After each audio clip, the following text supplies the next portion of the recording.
At first, let's watch a short intro to the world of the Rascals, and delve briefly into the central ideas behind the project.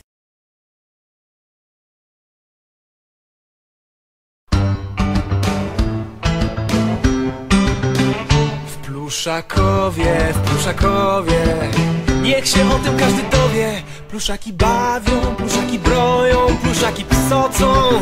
Kto psoci, kto? Oto miejsce, w którym pluszaki czekają na pierwsze spotkanie z dzieckiem, które je wybierze, przytuli i zabierze ze sobą do domu. Mieszkają tu stojąc w idealnym porządku i wyglądają podobnie jak inne, zwykłe zabawki. So, while they appear like everyday toys, they in fact are living, thinking and feeling creatures. Preschool-age children are often fond of linking inanimate objects such as plants and animals to humans or giving them human characteristics. So the Snuggly Rascals simply make use of this knowledge and apply it to art. Tylko nieliczni wiedzą, że każdy pluszak tutaj żyje, bawi się, uczy i rozrabia. Przed przygodą się nie schowasz, zajrzyj dziś do Pluszakowa. My pluszaki rozrabiaki szykujemy się do draki. The characters themselves rate second place in importance from a child's point of view, and this is exactly why the Rascals are a really diverse, distinctive, highly individual and a little extreme bunch of characters.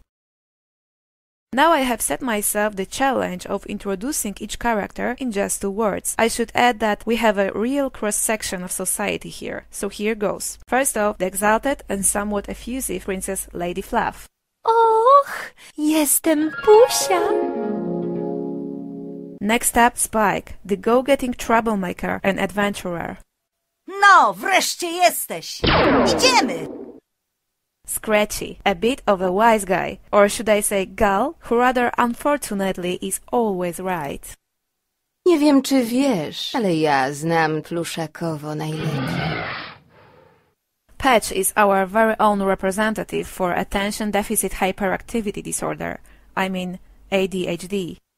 Tu jest bardzo fajnie. Goń mnie! And finally, Huggy, a good-natured if not a little complex gentleman. Cześć, jestem Tulek. Bardzo miło mi będzie bawić się z tobą.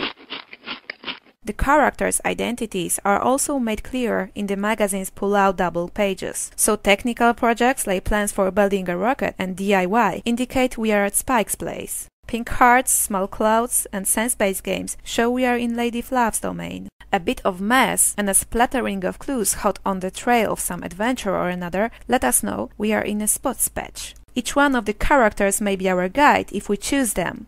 Naturally, the character's behavior is somewhat exaggerated, but that just makes it easier for children to come to a decision about identifying with them, sympathizing with them, or aspiring to be like them. Of course, whether a child cares for one of the characters could influence such a decision. Equally, the fact that some children are not allowed to have such animals as pets in real life may impact on the popularity of cat and dog. The game develops a child's ability to look at the world from different perspectives. Besides helping to develop one's emotions and understanding of other people, it can help strengthen a sense of empathy for others. All the characters have their own distinct opinions, which, more often than not, can come into sharp collision with our own views. Łatek grzecznie prosi o coś innego. Every character communicates either their joy or unhappiness with players depending on their temperament at any given moment. Sometimes as nicely as Spot, or at other times a little more bluntly, like Spike. Hola, hola, chyba żartujesz. Widziałeś kiedyś przystojniaka w takim odzieniu? Wątpię.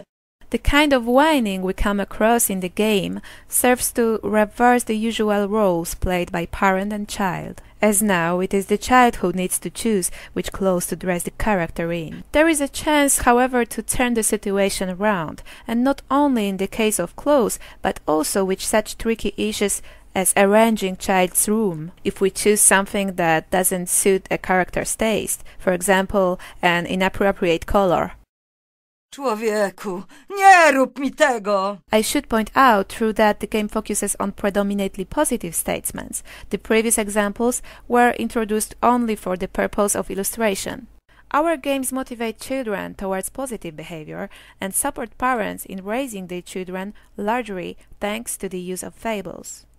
And this is why we don't avoid the everyday problems faced or caused by children. However, this is the starting point for most fables. We don't introduce such issues in a veiled way, say in the form of a witch or other such symbols. Rather, we are more open and direct when tackling issues such as, for example, fear of the dark, storms, teasing, bullying, low self-esteem, sibling rivalry, or difficulties caused by a child's inability to plan or their vague understanding of time.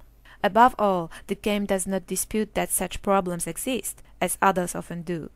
This is why we use the slogan "a small world, but important issues." None of these issues are trivial and children are not too young to grasp them. Our games accept such emotions and help children to understand them by putting them in a more positive light and by providing practical coping strategies.